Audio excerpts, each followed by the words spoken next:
Hello ළමයි කොහොමද? ඔයාලව සාදරයෙන් පිළිගන්නවා මගේ YouTube channel එකට. අද මම ඔයාලට කියලා දෙන්න යන්නේ අඹ හොද්දක් හදන විදිය. මේ මම හදන විදිහ අඹ හොදි. මුලින්ම අඹ ටික හොඳට හොදගෙන සුද්ධ කරගන්න ඕන. ඊට පස්සේ පොඩි පොඩි කෑලි වලට කපා ගන්න ඕන අඹ ගෙඩිය. අපි පිහියෙන් සාමාන්‍යයෙන් අපිට පොඩි පොඩි කෑලි වලට කපා ගත හැකියි.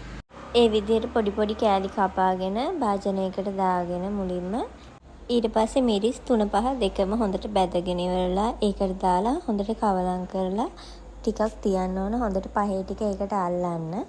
ඊට පස්සේ මම ලූණු කරපිංචා රාම්පේ සුදු ලූණු ඒ ටික කපා ගත්තා. කපාගෙන ඉවර වෙලා තෙල් ටිකක් දාලා ඒ තෙල් ටික රත් වුණාට පස්සේ මුලින්ම සුදු ලූණු දානවා.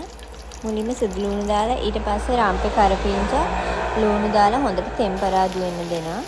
ඊට පස්සේ අපි කලින් දාගත්තු අඹ ටිකක් දාලා පහක් දාලා ඊට පස්සේ පොඩි කුරුඳු කෑල්ලක් දාලා තැම්බෙන්න දෙනවා. මේ අඹ හොද්ද හදාගත්තට පස්සේ හොඳට හිඳෙන්න අඹ හොද්ද හදාගත්ත හරිම රසයි හරිම රහයි. ඔයාලත් මේ විදිහට හදලා බලන්න. ආයෙ වීඩියෝ එකකින් හම්බෙමු. Thank you for watching.